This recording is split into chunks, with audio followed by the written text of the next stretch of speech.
बिस्मिल्लाह इन्नल हम्दुलिल्लाह नहमदुहु व नस्तईनुहु व नस्तगफिरुह व नऊज़ु बिल्लाहि मिन शुरूरि अनफुसिना व मिन सय्यिअति अमालिना मन यहदिल्लाहु फला मुदिल्ल लहु व मन युद्लिल फला हादिय लहु वअशहदु अन्ना मुहम्मदन अब्दुहु व रसूलुहु अम्मा बाद फ़इन्न खैरल हदीस किताबुल्लाह व खैरल हदी हदी मुहम्मदिन सल्लल्लाहु अलैहि वसल्लम व शर्रल उमूरि मुहदसातुहा व कुल्लु मुहदसातिन बिदअह व कुल्लु बिदअतिन दलाला व कुल्लु दलालतिन फिन्नार। अस्सलामु आलैकुम व रहमतुल्लाहि व बाराकातुहू। আমরা হাফিজ ইবনুল কাইয়িম এর লেখা আদ-দাওয়া ওয়াদ-দাওয়া বইটা ধরে পড়তেছি। আমরা এখন যে চ্যাপ্টারে আছি সেই চ্যাপ্টারের নাম হচ্ছে হার্মস অফ সিন অ্যান্ড ডিসওবিডিয়েন্স, গুনাহ এবং অবাধ্যতা, আল্লাহর প্রতি অবাধ্যতার ক্ষতিগুলা। তার ভিতরে একটা পর্যায়ে এসে উনি একটা ব্যক্তির উপরে কি কি ঘটে, জেনারেল হাদিসগুলা উনি শেষ করছেন। অনেক কটা হাদিস আমরা পড়ছি এটা এই রিলেটেড, যে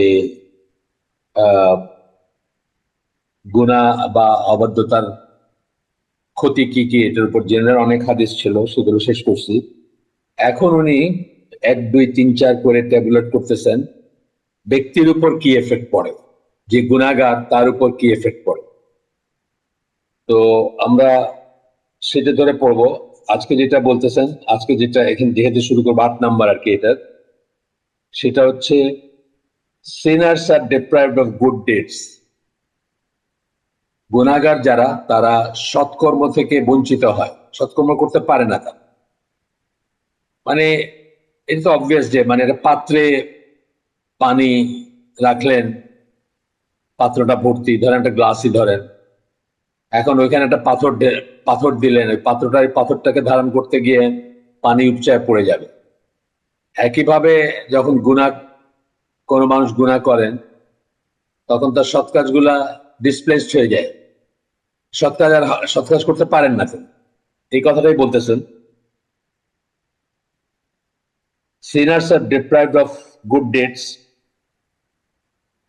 It is enough punishment that a sin prevents a good deed from occurring in its place and blocks the path to another good deed, which in turn deters a third and then a fourth, and so on. বলতেছেন যে এইটাই অনেক বড় punishment গুনার, যে সেই জায়গায় একটা ভালো কাজ করতে পারতে না। গুনার যে অ্যাক্ট, যেটা যাই হোক সেটা যখন করলেন, কাজটা যখন হইল, সেই একই সময়ে আপনার একই মনোযোগ, একই সময়, একই মেধা, একই শ্রম, একই সম্পদ ব্যয় করে আপনি একটা ভালো কাজ করতে পারতেন। যেসব ব্যয় করে আপনি একটা খারাপ কাজ করলেন, সেই জায়গাতে একটা ভালো কাজ করতে পারতেন। এরপরে বলতেছেন সেটা তো হইলই, and blocks the path to another good deed, ওইখানে তো করতেই পারতেন, আর যতক্ষণ ওইটা জায়গায় করতে পারতেন। আর এছাড়া যেটা হলো যে ওইটা আরেকটা ভালো কাজকে ব্লক করলো, এটার জায়গায় ভালো কাজ তো করলেনই না, আর আরেকটা ভালো কাজ যে আসবে আপনার কাছে, সেটাকেও আপনি ব্লক করে দিলেন। ধরেন আপনি সিনেমা দেখতেছেন, এই জায়গায় আপনি কোরআন তেলাওয়াত করতে পারতেন, সেটা করলেন না, সিনেমা দেখলেন। সিনেমা দেখার যে কাজটা, এটা কিন্তু আরো একটা ভালো কাজের পথ বন্ধ করে দিল, মানে ওই সময় না, পরেও। কারণ আপনি সেটার হ্যাংওভারে থাকবেন, আপনি সেটা নিয়ে চিন্তা ভাবনা করবেন, আপনি সেটা সেকেন্ড টাইম আবার রিফ্লেক্ট করবেন। সো একটা ভালো কাজ আর ভালো চিন্তা তখন আপনার মাথায় আসবে না। জাস্ট আমি একটা সিম্পল উদাহরণ দেওয়ার চেষ্টা করলাম।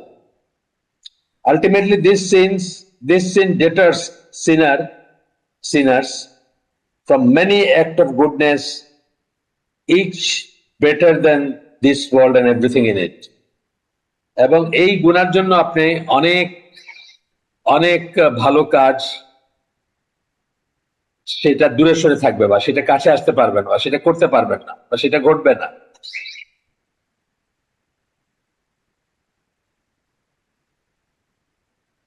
এটা নিয়ে আরো কিছু কথাবার্তা বলছেন। এরপরের পয়েন্টে যাচ্ছেন, 9 নম্বর। Sins inevitably shorten lifespan and deplete its blessing. গুনাহ হায়াত কমায় দেয়। গুনাহ আপনার হায়াত কমায় দেয়। আপনি এমনি দেখেন যে কোনো একটা জিনিস যেগুলো খুব গ্রস, যেগুলো আমরা চোখে পড়বে, বললেই সবাই রিলেট করতে পারবে। যারা ইয়াবা সেবন করে, যারা ফেন্সিডিল খায়, যারা পর্নোগ্রাফি অ্যাডিক্ট, প্রত্যেকটা জিনিস তার হায়াত কমায় দিবে, ফিজিক্যালি তাকে নষ্ট করে দিচ্ছে। ইটস জাস্ট লাইক আপনি একটা গাছের গোড়ায় কোন বিষাক্ত জিনিস ঢেলে দেন, প্রতিদিন ঢালেন, এরকম হয় না? হয়তো গাছটা মরে যায়। যেখানে নিউট্রিশিয়াস কোনো জিনিস দেওয়ার কথা ছিল, দেয় মানুষ অনেক সময়, সার বলি যেটাকে আমরা, সেখানে আপনি তাকে বিষাক্ত জিনিস ঢালতেছেন, সে গাছটা মরে যাবে একসময়। একইভাবে মানুষ যখন গুনায় লিপ্ত থাকে তখন তার হায়াত কমে যায়, লাইফ স্প্যান কমে যায়।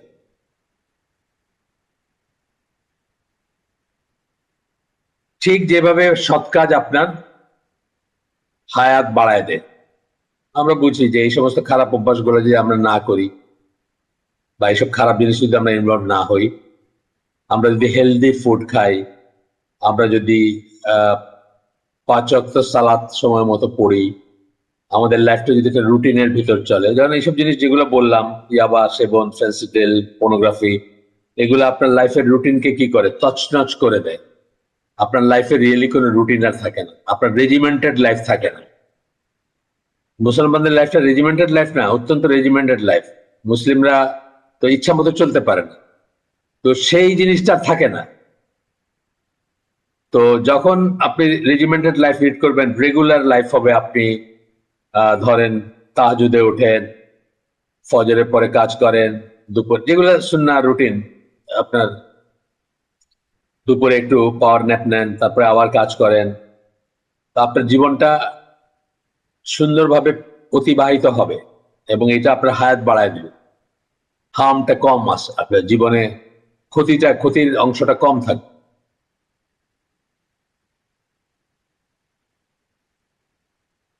তো এখানে বলতে গিয়ে বলতেছেন যে এটাতে ইখতিলাফ আছে, এই কনসেপ্টটা যেটা আমরা এখন পড়তেছি, এটা এক একজন এক একভাবে দেখছেন। একটা গ্রুপ মনে করেন, মানে একটা গ্রুপ বলতে যারা এসব নিয়ে আলোচনা করছেন তাদের ভিতরে ডিফারেন্ট ডিফারেন্ট মত আছে। একটা গ্রুপ মনে করেন যে sinners lifespan decreases because the blessings of the lifespan dissipates and dwindles. কারণ জীবনের নিয়ামত গুলা তখন কি হয়, সেগুলা সরে যায় অথবা নড়বড়ে হয়ে যায়। This is true and it is one of the effects of disobedience. নিয়ামত গুলাই হয়ে যায়। ধরেন যে কথার কথা, একদিকে চিন্তা করেন যে যে ইয়াবায় আসক্ত, সে শুধু যে তার নেশা করে তার ক্ষতি করতেছে সেটা না, সে একটা ভালো খাবার অথবা ভালো লাইফস্টাইল, হেলদি লাইফস্টাইল থেকে সে বঞ্চিত হচ্ছে। আচ্ছা, তারপরে বলতেছেন আরেকটা গ্রুপ মনে করেন life span decreases just age sustenance decreases. Reject যেহেতু কমে যায়, রিজেক্ট যেভাবে কমে যায় সেভাবে আয়ুও কমে যায়। তো বলতেছেন যে তাদের মতে আল্লাহ অনেক অনেক অনেক ওসিলা দিয়েছেন আপনার, many means by which sustenance is increased and augmented, যেটা দিয়ে আপনার রিজিক বাড়ে। রিজিকের ভিতরে কিন্তু মান সম্মান, ইজ্জত সম্মান, আপনার সুস্বাস্থ্য, আপনার জীবনের সুখ অবলিক শান্তি, সাকিনা যেটাকে বলি, আপনার খাবার, আপনার অন্ন বস্ত্র বাসস্থান সবকিছু আসবে, সবকিছু মিলায় রিজিক। তো বলতেছেন যে আল্লাহ অনেক অনেক ওয়ে বা অনেক অনেক পথ রাখছেন যেটা দিয়ে রিজিক বাড়বে আপনার, এবং একইভাবে অনেক অনেক উপায় রাখছেন যেটা দিয়ে আপনার হায়াত বাড়বে।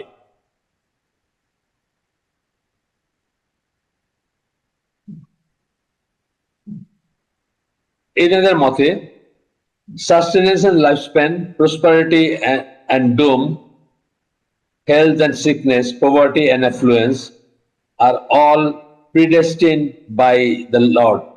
Still, He has also predestined what He wishes will occur due to the cause associated with them. যদিও এগুলা ইনিশিয়ালি রিজিকের অংশ, কিন্তু তারপরেও এইটাও আল্লাহ ঠিক করে রাখছেন যে what He wishes will occur due to the causes associated with them. আল্লাহ এটাও নির্ধারণ করে রাখছেন যে উনি কিভাবে সেটা ঠিক করবেন, সেটা বেঁধে দিবেন, সেটা আমাদের কার্যকারণ বা আমাদের কাজের উপরে ডিপেন্ড করবে। এরপরে আরেক গ্রুপের কথা বলতেছেন, এনারা কি মনে করেন এই প্রসঙ্গে? Claims that a sin's role in diminishing lifespan is because the actual life is the life of the heart. এই দল মনে করেন যে কিভাবে লাইফস্প্যান কমে যায়, সেটা হচ্ছে আসল লাইফস্প্যান বা আসল হায়াত বা আসল জীবন হচ্ছে অন্তরের জীবন। অন্তরটা বেঁচে থাকবে বা বেঁচে থাকাটাই জীবন, অন্তরটা মরে যাওয়াটাই মৃত্যু। ফিজিক্যালি যদিও বেঁচে থাকেন আপনি, এটা এই গ্রুপ মনে করেন। আরেক গ্রুপ এই প্রসঙ্গে মনে করেন, এখানে সূরা নাহালের 21 নম্বর আয়াত কোট করতেছেন, যেখানে আল্লাহ বলতেছেন, একটা গ্রুপের কথা বলতেছেন, মানুষদের এক শ্রেণীর মানুষের কথা বলতেছেন, দে আর ডেড লাইফলেস।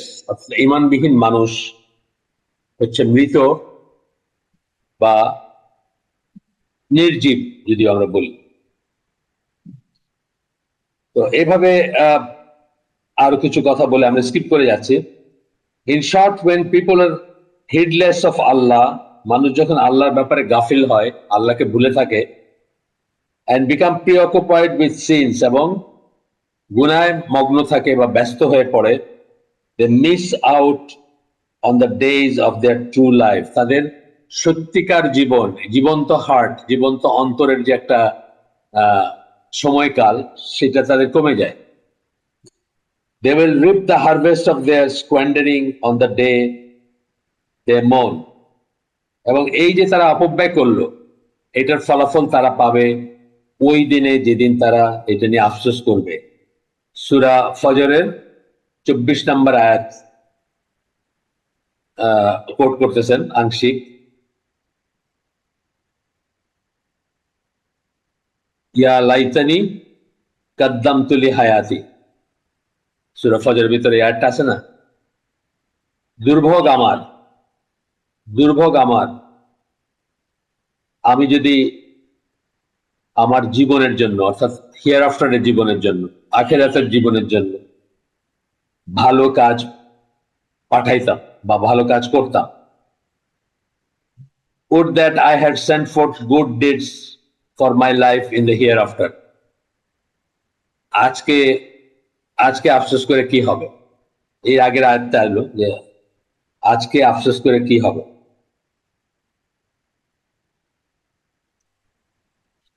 তাকে, তার কাছে জাহান্নাম নিয়ে আসা হবে, দেখানো হবে তাকে, এবং তখন সে আফসোস করতে থাকবে।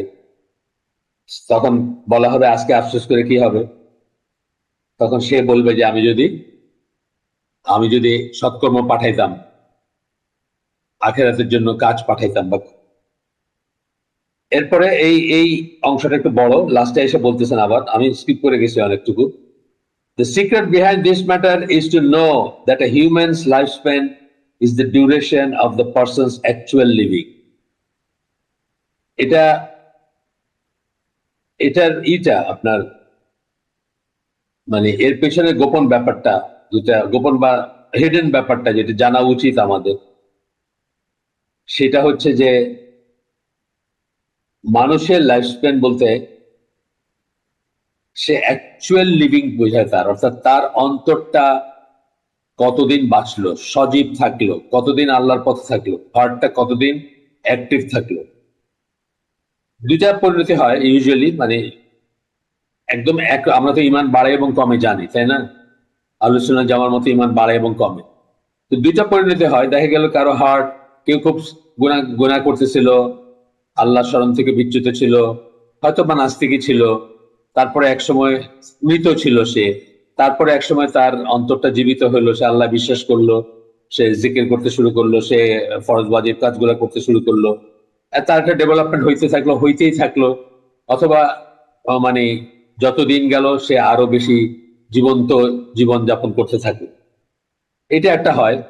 আর একটা হয় অরিজিনালি কেউ হয়তো বিশ্বাসী ছিল, সে হয়তো আপনার জীবন্ত ছিল তার হার্টটা, কিন্তু কোনো কারণবশত অসৎসঙ্গ বা অন্য কোনো সে আস্তে আস্তে আস্তে আস্তে গুনায় ডুবে গেল, মানে আস্তে আস্তে সে মরে গেল। দুটা সিনারিও কমন, এর মাঝখানে আরো কিছু আছে, আরো অন্যান্য অবস্থা থাকবে। তো বলতেছেন also someone is only living when turning to the Lord, enjoying, loving and remembering him and preferring his pleasure above all. সে তখনই জীবন্ত, একজন মানুষ তখনই তাকে আমরা জীবন্ত মনে করবো বা জীবন্ত বলবো, বা আসলে সে তখনই জীবন্ত যখন সে তার প্রভুর দিকে, তার তার রবের দিকে, টার্নিং টু দ্য লর্ড, তার দিকে মুখ ফিরায়। এটার একটা মিনিং হচ্ছে তওবা করে। এনজয়িং, লাভিং এন্ড রিমেম্বারিং হিম, আল্লাহকে ভালোবাসে এবং আল্লাহকে স্মরণ করে এবং সেটাকে এনজয় করে। আমরা অনেক সময় আল্লাহকে স্মরণ করি জাস্ট অভ্যাস বশত, তাই না? আমরা অনেক সময় জিকির করি, একটা জিকির আজকার, মানে অনেক কটা পড়তেছি, আমরা হয়তো অনেক কটা জিকির যেগুলোকে বলে ফর্মুলা পড়তেছি, কিন্তু আমরা এটা অর্থ মনে করতেছি না, বা অর্থ জানি না, মনে করি না, অথবা জানি, অর্থটা বুঝি, আরবি বুঝি, কিন্তু ওটা আমার মনে, ওটার কোনো এফেক্ট থাকে না বা রিলেট করি না। এরকম হয় না? এরকম হয়। আবার এটা হয় যে প্রত্যেকটা জিনিস বুঝে পড়তেছেন এবং মিন করতেছেন। তো এই জন্য বলতেছেন যে এনজয়িং, আপনি এনজয় করেন আল্লাহর ভালোবাসা বা আল্লাহর প্রতি ভালোবাসা, এবং আল্লাহকে স্মরণ করাটা আপনি এনজয় করেন। এটা এনজয় করতে হলে কি, প্রত্যেকটা জিকির যে করতেছেন, ধরেন লা ইলাহা ইল্লা আনতা সুবহানাকা ইন্নী কুনতু মিনাজ জালিমিন, এটাই বললেন, এটার আপনি অর্থটা মনে করে বুঝে এবং মিন করে বললেন। এইটা এইভাবে বলা আর জাস্ট এটা ফর্মুলা হিসেবে পড়ে যাওয়া, দুটো ভিতরে তফাৎ আছে না? এইটা এই জন্য বলতেছেন এনজয়িং, বলতেছেন আপনি এনজয় করেন আল্লাহকে ভালোবাসা এবং আল্লাহর জিকিরটাকে আপনি এনজয় করেন। and preferring his flavor preferring his pleasure above all, এবং সবকিছুর উপরে আপনি তার সন্তুষ্টিটাকে প্রেফার করেন। যে কোনো একটা কাজে আপনি চিন্তা করেন যে এটা কি আল্লাহর সন্তুষ্টির কাজ, বা এটাকে আমাকে আল্লাহর আরো কাছে নিয়ে যাবে, এটা কি সন্তুষ্টির কাজ, হইলে আপনি করেন, না হইলে আপনি সেটা ত্যাগ করেন বা সেটা থেকে বিরত থাকেন।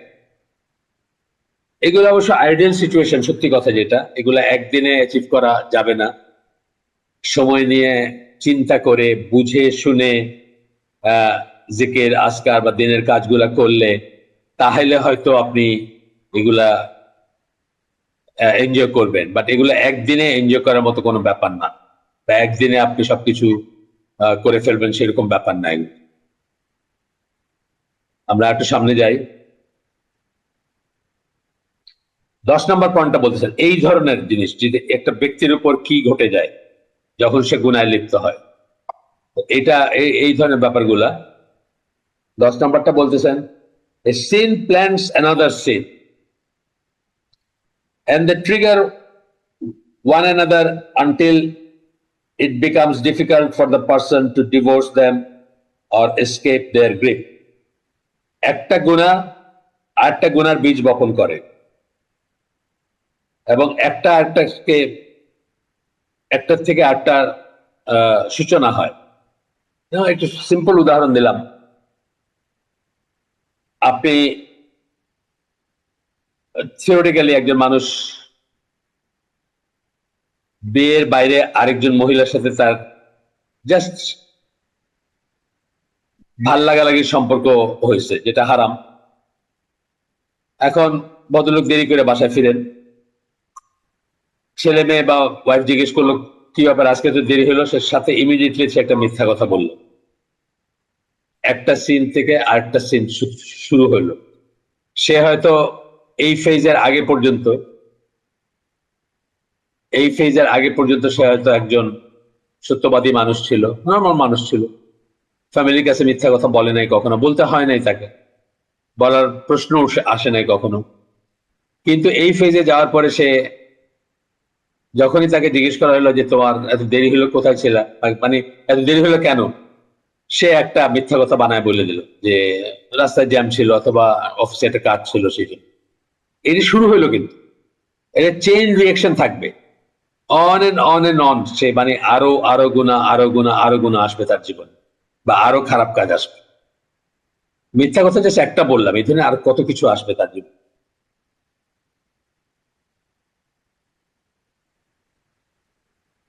তারপরে এমন হবে যে সে এই যে মাল্টিপ্লিকেশন গুনার, এটা থেকে আর সে বের হইতে পারবে না।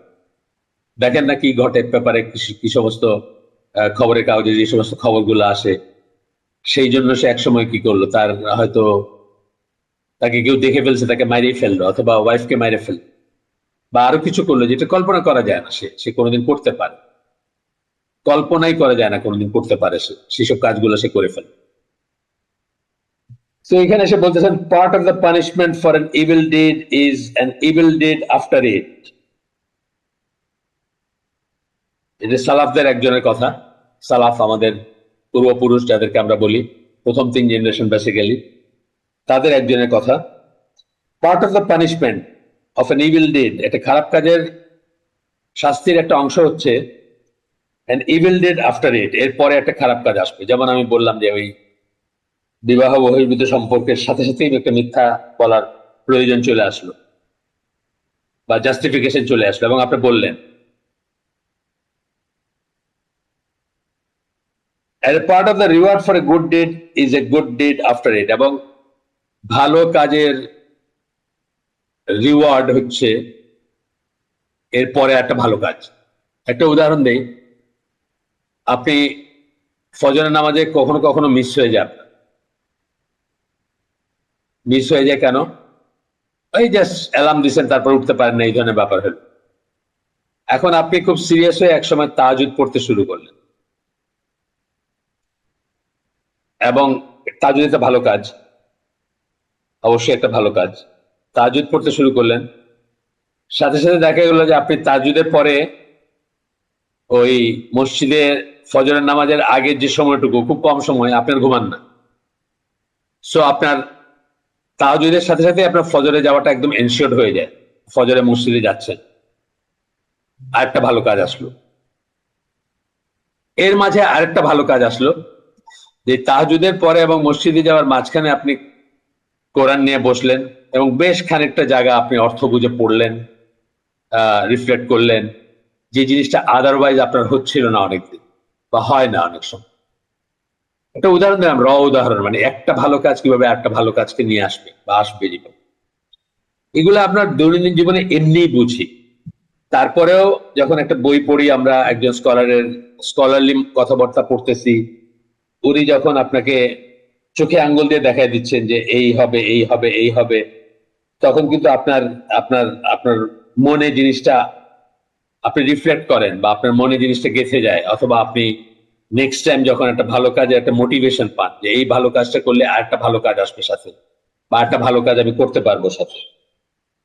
এখানে একটু স্কিপ করে যাই আমরা। এখানে একজন কোটেশন দিচ্ছেন, আল হাসান ইবন honey. উনি বলেন, a glass of wine that I drink with pleasure and another by which I treat the former. এগুলা মানে একটা থেকে একটা কিভাবে খারাপ কাজ আসে, আরো আরো কিছু কথা আছে, কবিতা আসলে এগুলো বেসিক্যালি কবিতার লাইন পংক্তি। এখানেও নানা রকম মত আছে। এখানে বলতেছে some people continue to struggle with obedience. They incline themselves to it, look at it and prefer until Allah through his mercy sends angels. These angels urge them to rush off their beds and seats and march toward it. ভালো কাজ খারাপ, ভালো কাজের কথা বলতেছেন, কিভাবে ভালো কাজের দিকে মানুষকে যখন একটা করে বা একটা ভালো কাজে একটা মানে স্ট্রাগল করতেছে আল্লাহর আনুগত্য করার জন্য, আল্লাহ যা বলছেন সেগুলো করার জন্য, they incline themselves to it, look at it and prefer it until Allah through his mercy sends angels. চেষ্টা করতেছে, তখন আল্লাহ ফেরেশতা পাঠান যারা তাকে প্ররোচিত করে, ভালো কাজের দিকে যায়, ধাবিত করে, and so on. একইভাবে যখন মানুষ খারাপ কাজের দিকে ঝুঁকে পড়ে, they love and prefer them until Allah sends devils upon them. তারা সেগুলা পছন্দ করে, ভালোবাসে, এবং সেটা এমন পর্যায়ে যায় যখন আল্লাহ তাদের জন্য শয়তান নিয়োজিত করে দেন। কোরআনে আসছে কিন্তু এটা কথা, শয়তান নিয়োজিত করে দেওয়া আল্লাহর তরফ থেকে, শায়াতিন বা খারাপ জিন যারা যারা মানুষকে প্ররোচিত করে সেগুলা নিযুক্ত করে দেওয়া হয়। who fervently incite these people towards them. এবং সেই জিনগুলা বা সেই শায়াতিন যেগুলা বললাম, তারা তাদেরকে সেই খারাপ কাজের দিকে ধাবিত করে, আরো আরো আরো এইড করে তাদের। খুব সিম্পলেস্ট উদাহরণ এটা, যেটা যে আপনি ঘরে প্রতিকৃতি, বাদ্যযন্ত্র, গান বাজনা আপনার চলে ঘরে, ছবি চলে, প্রতিকৃতি আছে, সিনেমা চলে, কার্টুন চলে, তো কি হবে? এখানে রহমতের ফেরেশতা আসবে না। কি আসবে তাদের জায়গায়? রহমতের ফেরেশতার জায়গায় কি আসবে? শায়াতিন যারা, জিন, দুষ্ট জিন যারা, তারা, তাদের জন্য দরজা খুলে গেল আপনার এখানে, এবং তারা এর সাথে সাথে আপনাকে আরো এডিশনাল খারাপ কাজ করতে প্ররোচিত করবে এবং মাল্টিপ্লাইড হবে আপনার খারাপ কাজ। আচ্ছা, এরপরে 11 নম্বর বলতেছেন, one of the scariest effects of sin for the person is that they weaken the heart and its will. সবচেয়ে ভয়ঙ্কর এফেক্ট গুনার যেটা, সেটা হচ্ছে যে আপনার অন্তরকে দুর্বল করে দেয় গুনাহ যখন করতে থাকেন আপনি, এবং উইল, সংকল্প যেটা, ধরেন আমি ফজরে উঠব, আমি তাহাজ্জুদে উঠব, আমি মসজিদে যাব, এগুলো উইল, এগুলাকে দুর্বল করে দেয় যখন আপনি গুনায় লিপ্ত হন। আপনার অন্তরটা দুর্বল হয়ে যায়। এখন আপনি ধরেন ছবি দেখতে দেখতে ঘুমাইছেন রাতে 2টায়, ঘুমানোর সময় আপনার ভয় লাগতেছে যে ফজর নামাজে কি যাইতে পারবো আজকে, তো প্রথমেই আপনার সংকল্পটা চলে গেল, ফজর নামাজে যাইতেই হবে মসজিদে, এই সংকল্পটাই চলে গেল। সন্দেহ নিয়ে শুনলেন যে উঠতে পারবো নাকি, তারপরে যখন অ্যালার্মটা বাজলো, অ্যালার্মটা বন্ধ করে ঘুমায় গেলেন। আমি ইভেন আমাদের কমিউনিটির কথা বলছি গতদিন, আবারও বলতেছি, আমাদের এই সমস্ত দাওয়াতি কাজ, এই সমস্ত প্রচেষ্টা, এই ধরেন সৎ কাজ করার চেষ্টা, কমিউনিটি বেসড কাজ করার চেষ্টা, এগুলো মিনিংলেস হয়ে যাবে যদি আপনি as male, grown up male, আপনি ফজরের নামাজে যেতে না পারেন মসজিদে। ফজরের নামাজে যদি মসজিদে যেতে না পারেন, আল্লাহ তাআলা বা আল্লাহ রাসূল বলছেন যে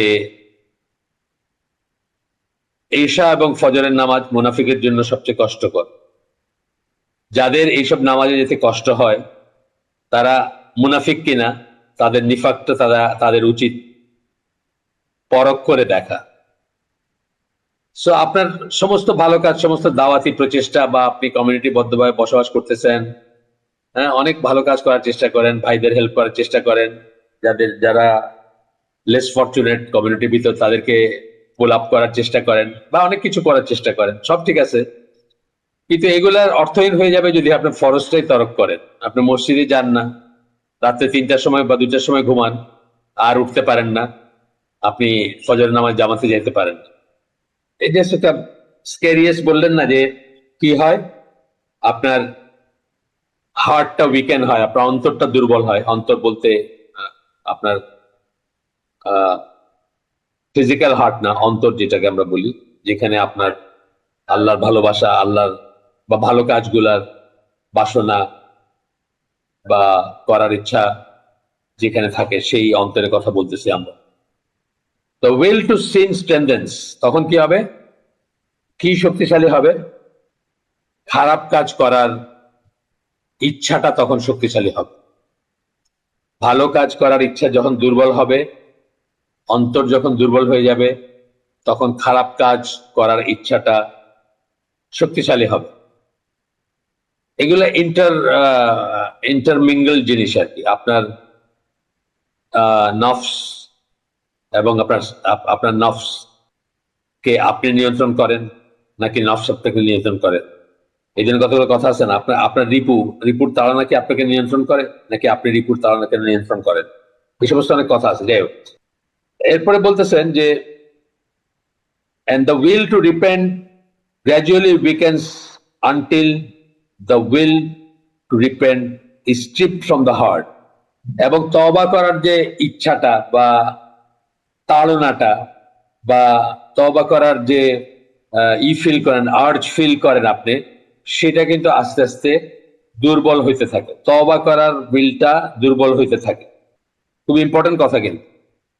আপনি একটা গুনায় যুক্ত হইলেন, আপনার হার্টটা উইক হয়ে গেল, আপনার উইল, সংকল্প, যেটা অন্তরটা যে সংকল্প করতো এই ভালো কাজ করব, এই কাজ করব, ওটা করব না, এটা করব না, ওটা করব না, এইটা উইক হয়ে গেল সব।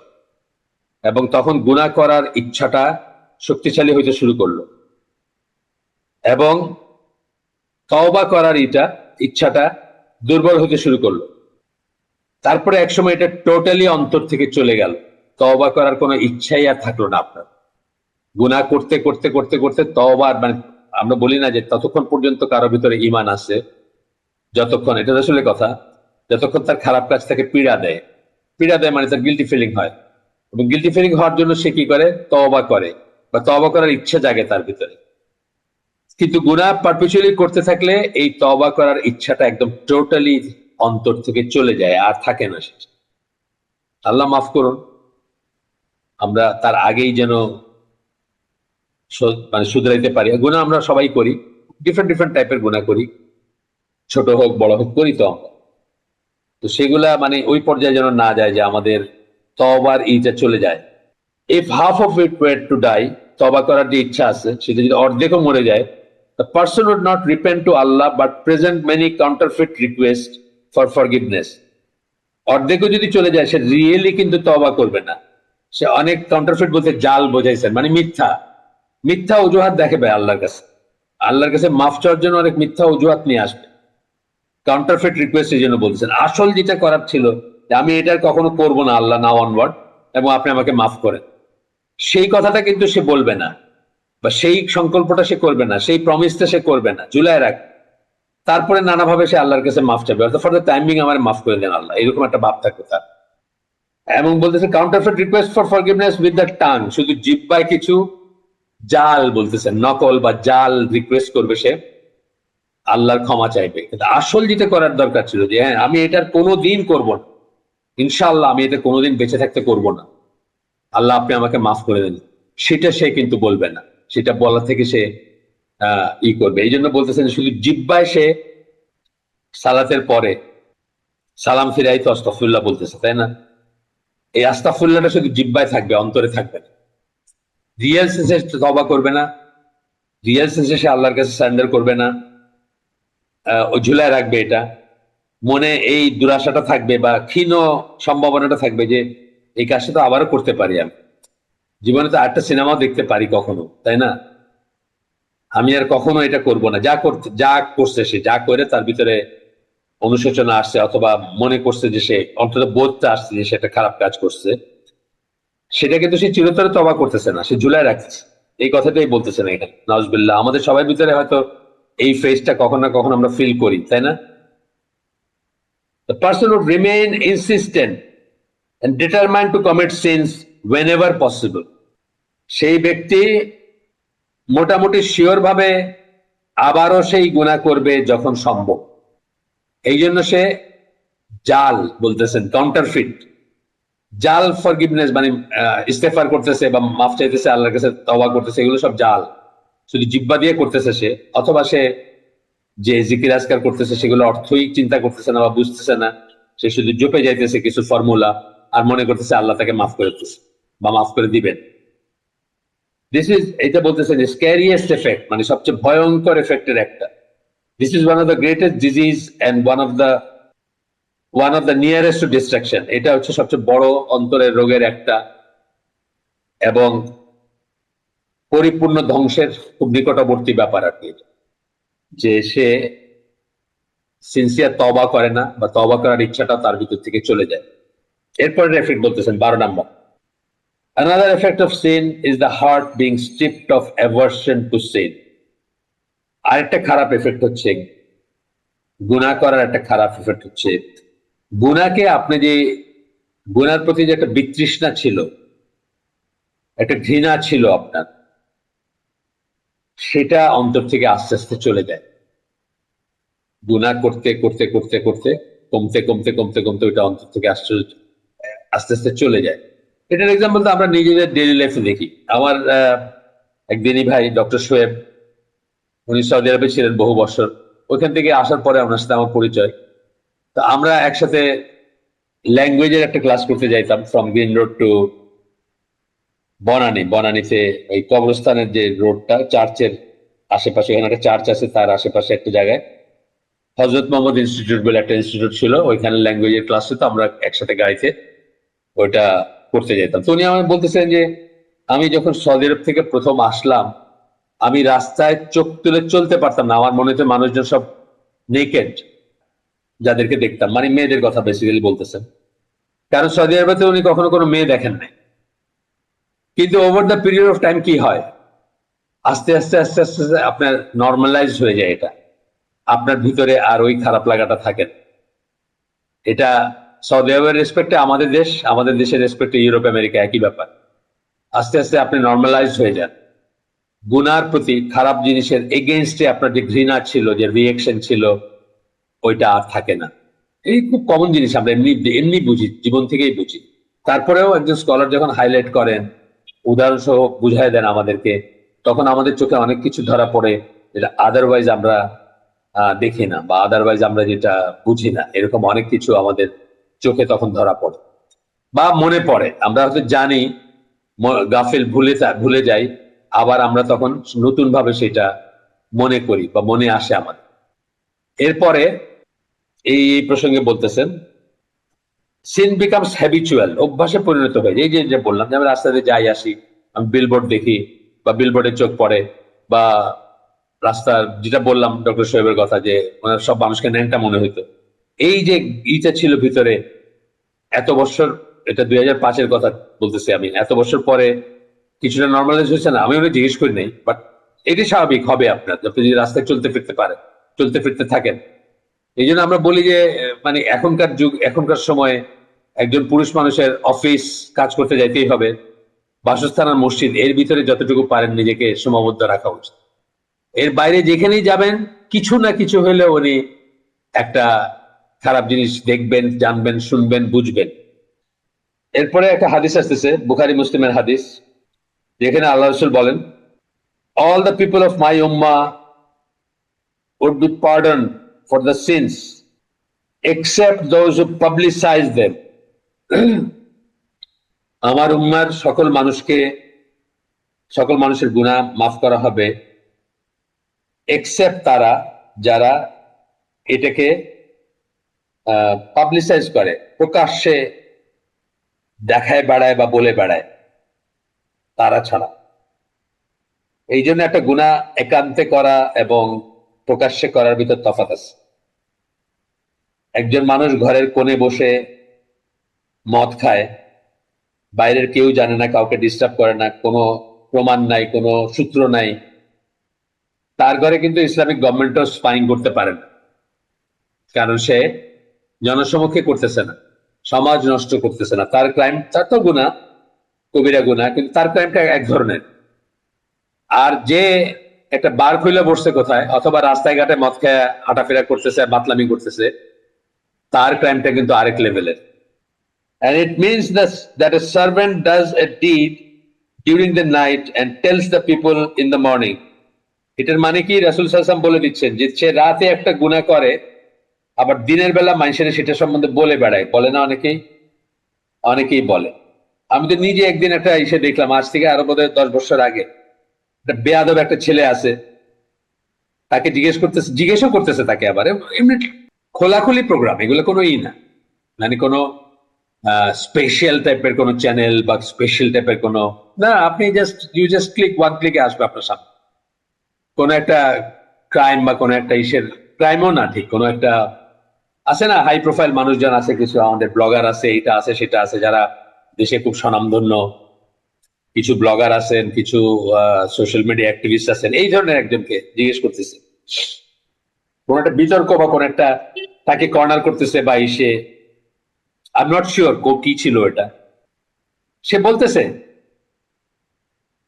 মানে ইয়াং বলতে একেবারেই অপরিপক্ক আর কি, সে বলতেছে সে হাই সোসাইটির ছেলে আর কি, সে কতজনের সাথে ঘুমাইছে এটা সে বলতেছে অন রেকর্ড, 750 কোটি মানুষ দেখতে পারে, ইউটিউবে ছড়ায় আছে এটা। সে বলতেছে তার কোনো শেম নাই, কোনো নেই। এই শ্রেণীর কথা বলা হচ্ছে এখানে। রাতে একটা গুনাহ করবে, পরের দিন বলে বেড়াবে সকালবেলা that he has done so and so, সে এই করছে, এক্স্যাক্টলি এটাই আর কি, ওই ছেলেটা এটাই করতেছে। নাম বললাম না, এক নামে সবাই চিনবেন। সে আবার এখন সমাজকর্ম করার চেষ্টা করতেছে কি সব, এক নামে চিনবেন, মানে যারা সোশ্যাল মিডিয়ায় বিচরণ করেন, জাস্ট ইউটিউব থাকলে চিনবেন, আর কিছু দরকার নেই, মানে অন্য কোনো মিডিয়ার দরকার নেই। আমরা যেমন ব্যারিস্টার ফুয়াদকে এমনি চিনি না, জাস্ট ইউটিউব আছে আমাদের, তাই আমরা ব্যারিস্টার ফুয়াদকে চিনি। ফেসবুক থাকার দরকার নাই, ইনস্টাগ্রাম থাকার দরকার নাই, টিকটক থাকার দরকার নাই, ওগুলো থাকার দরকার নেই। এমনি জাস্ট ইউটিউব আছে, আপনি এখানে দেখতেছেন ব্যারিস্টার ফুয়াদের একটা ক্লিপ আসতেছে, আপনি আমার দেশ পত্রিকার ক্লিক করতেছেন, পাশে দিয়ে আপনার সাজেশনে ব্যারিস্টার ফুয়াদ আসতেছে, এরকম ব্যাপার। এরপরে বলতেছেন whereas Allah had concealed it, অথচ আল্লাহ সেটা কিন্তু গোপন করছিলেন। সে যদি বলে না বেড়াইতো, এটা নিয়ে গর্ববোধ না করতো, বা এটা একটা বলার জিনিস মনে না করতো, আল্লাহ তার কিন্তু গুনাহটা গোপন করছিলেন। যেটা আমি বললাম যে ঘরের কোণে বসে কেউ মদ খাইতেছে আর কোন রকম কোনো জানার কোনো উপায় নাই, এটা কিন্তু ইসলামিক স্টেটও তার ঘরে স্পাইং করতে পারে না, স্পাইং করবে না একজন সিটিজেনের এগেইনস্টে। আল্লাহ তার গুনাহ গোপন করছেন, সেটা গোপন থাকবে। তার মানে এটা না আমি বলছি গোপনে গুনাহ করেন, তা না, কিন্তু এটা কোনো দলিল না, কিন্তু ব্যাপারটা তাই। তো আল্লাহ রাসূল বলতেছেন যে সে রাতে গুনাহ করবে, সকালে বলে বেড়াবে, অথচ আল্লাহ সেটা গোপন করছিলেন। and he does something during the day, দিনের বেলা সে একটা কিছু করলো, and at night he tells people, এবং রাত্রে সে, ধরেন দিনের বেলা কোনটা গুনাহ করছে, রাত্রে সে তার ফ্রেন্ডদের সাথে আড্ডায় গেছে, গিয়া বলে বেড়াইতেছে আমি এটা করছি, আজকে তো বড় একটা অ্যামাউন্ট স্পিড মানি আমাকে দিছে, আমি সেটা, বন্ধুদের সাথে আড্ডায় রাত্রেবেলা গল্প বলতেছে। whereas Allah had concealed it, অথচ আল্লাহ সেটা গোপন রাখছিলেন, অর্থাৎ সেটা গোপন থাকতো, এটা তার আর আল্লাহর ভিতর থাকতো। এবং এটা দুইটাই, সে তো গুনাহটা বলে সাক্ষী রাখলো মানুষকে, এক নাম্বার, আর দুই নাম্বার হলো আরো কাউকে সে কিন্তু উৎসাহিত করলো এই ধরনের কাজ করতে। অটোমেটিক্যালি মানুষ মনে করতে পারে যে এই রকম লোক যদি ঘুষ খাইতে পারে তো আমার সমস্যা কি? এই লোক মিলিয়নিয়ার বিলিয়নিয়ার বা অনেক অনেক বড় একটা পজিশন তার আল্লাহ দিচ্ছেন, সে যদি ঘুষ খায় তাহলে আমার কি সমস্যা, আমি তো অর্ডিনারি একজন মানুষ। এই ধরনের এফেক্ট হয় না মানুষের উপর? হয়, মাল্টিপ্লাইড হয় গুনাহটা, সমাজ নষ্ট হয়। ইসলামে যে সমস্ত গুনাহগুলো মাফ করা হবে না, 7টা গুনার কথা বলা হয়, প্রত্যেকটা কিন্তু সোশ্যাল ইলস, সামাজিক, সমাজ নষ্ট করার মতো গুনাহ। একদম ব্যক্তিগত পর্যায়ে গোপনে একান্তে গুনাহটাকে কিন্তু এই পর্যায়ে বলা হয় না, যদিও সেটা গুনাহ, কবিরা গুনাহ হইতে পারে এবং সেটার জন্য তওবা করতে হবে এবং সেটা আল্লাহ মাফও করতে পারেন বা সেটার জন্য জাহান্নামে নিক্ষেপ করতে পারেন, সেটা তো রইলই। কিন্তু তারপরেও দুইটার ভিতরে ডিফারেন্স আছে, ক্যাটাগরিটা ডিফারেন্ট। 13 নম্বর বলতেছেন, every scene is inherited from one of the nations destroyed by Allah. প্রত্যেকটা কবিরা গুনাহ, বড় গুনাহ আমরা সেই সব জাতিসমূহ থেকে উত্তরাধিকার সূত্রে পাইছি যে সমস্ত জাতিকে আল্লাহ ওই সব গুনার জন্য ধ্বংস করে দিয়েছেন। এখানে কতগুলো উদাহরণ দিতেছেন, জাস্ট কতগুলো উদাহরণ দিচ্ছে।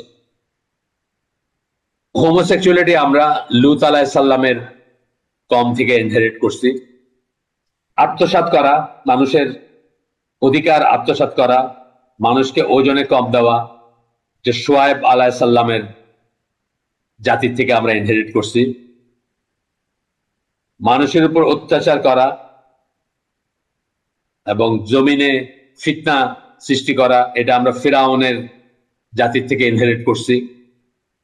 অ্যারোগেন্স অ্যান্ড ডিক্টেটরশিপ আর inherited from the people of Hud. Hud আলাইহিস সালামের মানুষ থেকে আমরা অ্যারোগেন্স, ডিক্টেটরশিপ, এগুলো আমরা ইনহেরিট করছি। এরপরে আব্দুল্লাহ ইবনে আহমদ বিন হাম্বলের ছেলে, তিনি তার বাবার থেকে নারেট করেন, Malik ibn Dinar reported that Allah revealed to one of the prophets of children of Israel to tell his people. মালিক বিন দিনার উনি বলেন যে বনি ইসরায়েলের একজন নবীর কাছে আল্লাহ ওয়াহি পাঠাইছেন। আল্লাহ কি বলছেন সেটা ল্যাঙ্গুয়েজ হচ্ছে, do not enter the homes of my enemies. আমার শত্রুদের ঘরে প্রবেশ করো না, মানে হচ্ছে তাদের কাছে যায়ও না, তাদের সাথে উঠা বসা করবা না, তাদের সাথে মিশবা না। অর উইয়ার দেয়ার গার্মেন্টস, তাদের পরিধেয় পরবা না। অর রাইড দেয়ার মাউন্টস, তাদের পশুতে বা বাহনে চড়বা না। আমরা গাড়িতে লিফট নিই না, বা লিফট দেয় না আমাদের কেউ, এগুলো সব আমাদের জন্য। তারা আমাদেরকে গিফট দিল একটা, সুদের উপর আছে, ঘুষের উপর আছে, জিনার উপর আছে, একটা গিফট দিল, ঈদের সময় পাঠাই দিল একটা গিফট, সেটা পড়বো না আমরা। তাদের দেওয়া একটা লিফট দিতে চাইলো, গাড়িতে চড়াইতে চাইলো, বললো যে নিয়ে যান এখান থেকে ওখানে হেঁটে যাবেন, আমার গাড়ি নিয়ে যান, না সেটা যাবো না। তখনকার মাউন্ট একটা মিনিং, এখনকার মাউন্ট একই ধরনের জিনিস, ব্যাপার একই ধরনের, আপনি দেখবেন সবই আমাদের ভিতরে আছে। or ride their mounts or eat their food, তাদের খাবার খায় না। আল্লাহর শত্রু যারা,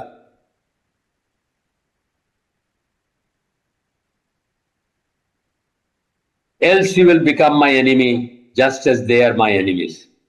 যদি সেগুলো করো, তাদের সাথে উঠা বসা করো, তাদের কাপড় চোপড় পরো, তাদের বাহনে চড়ো, তাদের খাবার খাও, তাহলে যদি করো তাহলে তোমরাও তাদের মতো আমার শত্রুতে পরিণত হবে। আব্দুল্লাহ ইবনে ওমর রাদিয়াল্লাহু আনহুমা তার বর্ণনায় একটা হাদিস আসতেছে, এটা হচ্ছে আহমদের একটা হাদিস, আহমদ মানে আহমদ বিন হাম্বলের কালেকশন, রিলায়েবল হাদিস বলতেছেন, যেখানে আল্লাহ রাসূল বলেন, I was sent with the sword between the hands of the hour. আমাকে তরবারের সাথে মানে সহ প্রেরণ করা হয়েছে, between the hands of the hour, so that Allah may be worshipped alone. Hands of the hour বলতে বোঝাচ্ছেন কিয়ামতের খুব কাছাকাছি সময় পাঠানো হয়েছে আমাকে তরবারি সহকারে, যেন একমাত্র আল্লাহর ইবাদত করা হয়, উইদাউট এনি পার্টনার্স, কোন শিরক করা ছাড়া।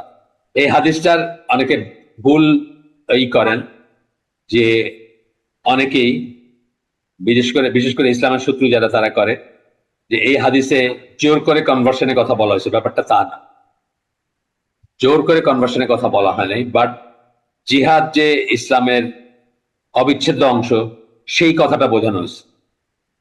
জোর করে কনভার্সনের কথা বলা হয় না। আমরা জানি জোর করে কনভার্সন ইসলাম বিরুদ্ধে একটা ব্যাপার। লা ইকরাহা ফিদ্দিন, কোরআনের আয়াত আমরা জানি, সেটা এক্সপ্লেনেশন আমরা জানি, যে আহলে কিতাবদেরকে জোর করে মুসলমান বানানো যাবে না, বা করা যাবে না, ফোর্স করা যাবে না, এগুলো আমরা জানি। তারপরে অনেক মানুষ এইসব জিনিসকে অন্যভাবে ব্যাখ্যা করার চেষ্টা করে বা টুইস্ট করার চেষ্টা করে। হ্যাঁ, আমরা কি বলি আমাদের লাইফের লক্ষ্য উদ্দেশ্য বলতে আমরা কি বলি? জান্নাতে যাব, সেটা ঠিক আছে, আমাদের একমাত্র টার্গেট হচ্ছে সেটা, আলটিমেট এন্ড অফ লাইফ আমাদের সেইভাবে আমরা চিন্তা করি। এই জীবনটা আমরা এমন ভাবে ইউটিলাইজ করবো যেন আমরা জান্নাতে এনি হুইচ ওয়ে আমরা জান্নাতে যাব, ফাইন। কিন্তু এই জমিনে আমাদের কিছু কাজ আছে না, কিছু টার্গেট আছে। সেই টার্গেটের এক নম্বর টার্গেট কি? আল্লাহর জমিনে আল্লাহর কথা সুপ্রিম হবে, আল্লাহর কথা অনুযায়ী সবকিছু চলবে। সেটা কিন্তু আলটিমেটলি আমাদের একটা প্রত্যেকের একটা ডিজায়ার বা ইচ্ছা থাকবে সেটা। অফকোর্স সেটার জন্য আমরা আল্লাহর অনুমোদিত, যেটা অনুমোদন করেন নাই আল্লাহ, সেই ধরনের পন্থা অবলম্বন করব না, ঠিক আছে, কিন্তু এইটা আমাদের ডিজায়ারটা থাকতেই হবে। এই জন্য একজন মুসলিম কোনোদিন বলতে পারে না যে আমরা শরিয়া চাই না, আমরা শরিয়া আইন চাই না, আমরা আল্লাহর আইন চাই না বলা মানে মানে এটা তার অজ্ঞতার অজুহাত থাকতে পারে। তাকে আমরা হয়তো স্ট্রেট কাফের বলতেছি না, বাট সে কুফর করলো, একদম ইমান বিনষ্টকারী কুফর করলো। এখন সে কাফের কিনা সেটা মুফতিরা ঠিক করবেন বা মুস্তাহিদ আলেমরা ঠিক করবেন। সে এই কথাটা কোনোদিন জীবনে শুনেই নেই হয়তো, বা সে জানে না, জানার অজ্ঞতার অজুহাত তার টিকবে কিনা বা টিকবে না, সেগুলাও জুরিস্টরা ঠিক করবেন। কিন্তু আমরা এটা বলবো যে এটা কুফর আকবার, এই কথা যে বলবে যে আমরা আল্লাহর আইন চাই না বা আমরা শরিয়ত চাই না, শরিয়া আইন চাই না, শরিয়া দিয়ে শাসন করতে চাই না। তো অনেক সময় মুসলমানরা বলে, নামধারী মানুষজন মসজিদে যায় আসে, তাও বলে আমরা নিজেরা আমাদের জিহ্বাকে সংযত করব, এরকম কথা যেন আমাদের মুখ দিয়ে কখন না বের হয়। এরপরে বলতেছেন, my sustenance was made to be under the shade of my spear. আমার রিজেক আমার বর্ষার ছায়ায় নির্ধারণ করা হয়েছে। এটার মানে হচ্ছে এই যে গনিমতের মাল, কনকোয়েস্ট, এগুলো যে আমাদের জন্য হালাল। আমরা যখন একটা ধর্মযুদ্ধ করি, যেটা জায়েজ ধর্মযুদ্ধ ফিক মেনে যখন করতেছি, তখন যে গনিমতের মাল যেটা, সেটা বা যে সেটা কিন্তু আমাদের জন্য একটা রিজেকের অংশ আমাদের। এবং কনকোয়েস্টটাও, আমরা যখন কনকোয়েস্ট করছি বা করি, আমাদের যখন একদম মানে পৃথিবীর অর্ধেক মানচিত্র যখন মুসলিমদের আন্ডারে ছিল, সেই কনকোয়েস্ট গুলোর সাথে সাথে ঐশ্বর্য আসছে না, ঐশ্বর্য বা রিজেক আসছে সেখান থেকে। আর কিছু না হলে তো জিম্মি যারা, সেই ট্যাক্স আসছে, বা আরো অন্যান্য জিনিস। প্লান্ডারিং না, কিন্তু লুটপাটের কথা আমি বলতেছিলাম। লুটপাট কিন্তু ইসলাম করে নাই বা করতে বলে নাই আপনাকে। আপনারা ওই একটা বইয়ের কথা আমি আগেও বলছি, আবারও বলতেছি, venture of Islam, Marshall G Hodgson, 3 খণ্ডে লেখা বই। ওইখানে উনি অন্যান্য সকল কনকোয়েস্ট বা অন্যান্য সভ্যতাগুলোর এক্সপানশনের সাথে ইসলামিক মুসলিমদের এক্সপানশনের ডিফারেন্সিয়েট করছে। মুসলিমরা যখন জয় করতো কোনো দেশ, অনেক ক্ষেত্রে তারা চক্ষু নিচু করে, মাথা নিচু করে ঘোড়ার উপরে মার্চ করছে তাদের কমান্ডারের আদেশ অনুযায়ী। তারা প্লান্ডার করে নাই, রেপ করে নাই, লুট করে নাই, যেটা অন্যান্য সকল সভ্যতাগুলো করছে। ইভেন মক্কা বিজয়ের ঘটনা আমরা জানি যে কিভাবে তারা মাথা নিচু করে, মানে দৃষ্টি অবনত করে, মাথা নিচু মানে দৃষ্টি অবনত করে তারা শহরে ঢুকছিলেন। তো বলতেছে যে এই যে কনকোয়েস্টটা এবং এই রিজেক্টটা যে সেখান থেকে আসতেছে, সেটা তার জন্য হালাল করা হয়েছে। তো এই জন্য কিন্তু খ্রিস্টানরা অনেক সমালোচনা করতো আল্লাহ রসুলের, উনি কি ধরনের নবী হলেন, উনি যুদ্ধ করেন, উনি দেশও জয় করেন, হ্যাঁ, মারামারি কাটাকাটিতেও আসেন, এই সমস্ত সমালোচনা করতো। তো এটার উত্তর দিতে গিয়ে নিজেদেরই একজন, তাদের ক্যারেন আর্মস্ট্রং, আল্লাহ রসুলের যে সিরাটা লিখছেন, সেখানে বলছেন যে জিসাস লাইক ফেলিওরই কি পার্টির একমাত্র মোহাম্মদ লাইক সাকসেস কেন পার্টি হবে না, বা কেন সেটা কেন আল্লাহর ইবাদতের অংশ হবে না, বা আল্লাহর ডিজাইনের অংশ হবে না, বা আল্লাহর পলিসির অংশ হবে না? শুধু কি ফেল করতে হবে? আল্লাহর প্রিয় বান্দা হইতে হলে কি জীবনে শুধু ফেল করতে হবে? সাকসেস হইতে পারবে না জীবনে? মানে উনি আল্লাহ রসুলকে সাকসেসফুল লিডার, স্টেটসম্যান বা অন্য অনেক কিছু বলছেন, বলতেছেন যে অ্যাপারেন্টলি ঈসা আলাইহিস সালামের তো ফেল মিশন মনে হবে ওনার বর্ণনাগুলা পড়লে বা সময়ের এইগুলা দেখলে, যদিও কোন নবীর মিশনই ফেল না। এই কয়জন তার অনুসরণ করলো বা কয়জন তাকে মানলো সেটা দিয়ে তার সাকসেস না, সেটা তো আমরা জানি। কিন্তু তারপরে অ্যাপারেন্টলি মানুষ যেটা বলবে সেই হিসাবে বলছেন উনি যে শাসন করছেন তো কি হয়েছে, সমস্যা কি হয়েছে? যুদ্ধ করছেন তো সমস্যা কি হয়েছে? এই যুদ্ধ কেন করছেন? প্রত্যেকটা যুদ্ধের পিছনে একমাত্র মোটিভেশন হচ্ছে আল্লাহর ওয়াস্তে বা আল্লাহর জন্য করছেন, ফি সাবিলিল্লাহ। আরেকটা রয়েছে, ডিভাইসমেন্ট এন্ড হিউমিলিয়েশন ওয়্যার কাস্ট আপন those who oppose my command. তাদের জন্য বেইজ্জতি, নিগৃহীত হওয়া বা তাদের জন্য ধ্বংস নির্ধারণ করা হয়েছে যারা আমার আদেশের বিরোধিতা করছে। দেখেন আপনি ইহুদি ট্রাইব গুলা কিভাবে একে একে বহিষ্কৃত হইলো বা নিশ্চিহ্ন হয়ে গেল মদিনার বুক থেকে, যারা মদিনাকে খুব দাপটের সাথে বলতে গেলে শাসন করছে, মানে ডিফেক্টো শাসন করছে, আসলে শাসন না করলেও নানা রকম প্যাচ বা নানা রকম ফন্দি ফিকির করে মদিনার অরিজিনাল বাসিন্দা যারা আরব যারা তাদেরকে পদানত রাখছিল তারা রাসূলের আগমনের আগে। তারা রাসূলের কমান্ডকে অপোজ করছে এবং তারা নিশ্চিহ্ন হয়ে গেছে। And those who imitate people become like them. লাস্টে একটা লাইন জুড়ে দিলেন, অনেক বড় কথা, এটা ইটসেলফ একটা আলোচনার ব্যাপার। এবং যারা কোনো একটা জনগোষ্ঠীকে অনুকরণ করে, লাইক আস, আমরা শয়নে স্বপনে বাংলাদেশিরা নিদ্রায় জাগরণে কাফেরদের মতো হইতে চাই, তারা তাদের মতোই হয়ে যায়, তাদেরই একজন হয়ে যায়। বিকাম লাইক দেম, তাদের মতো হয়ে যায়। আমরা আমাদের কাছে আমাদের জীবনের উদ্দেশ্য অভিষ্ট লক্ষ্য সবকিছু বলেন কিভাবে আমরা কাফেরদের মতো হব, পশ্চিমা কাফেরদের মতো। বেশিরভাগ হচ্ছে পশ্চিমা কাফেরদের মতো হওয়ার স্বপ্নে বিভোর, আর কিছু কিছু হচ্ছে ইন্ডিয়ান কাফেরদের মতো হইতে চায়, সেটাও আছে। তো আমরা আজকের আলোচনা এখানে শেষ করে দিব, আমাদের সময় যা শেষ। সুবহানাকা আল্লাহুম্মা বিহামদিকা আশহাদু আল্লা ইলাহা ইল্লা আনতা আস্তাগফিরুকা ওয়া আতুবু ইলাইক। আমরা যে শুনলাম তার ভিতরে ভালো কিছু শুনে থাকলে সমস্ত প্রশংসা আল্লাহর, আলহামদুলিল্লাহ। খারাপ কিছু শুনে থাকলে সমস্ত ব্যর্থতা আমার এবং সেটা শয়তানের তরফ থেকে। আল্লাহ আমাদেরকে তৌফিক দেন যে ভালো শুনলাম তার উপর আমল করার। আসসালামু আলাইকুম ওয়া রাহমাতুল্লাহি ওয়া বারাকাতুহু।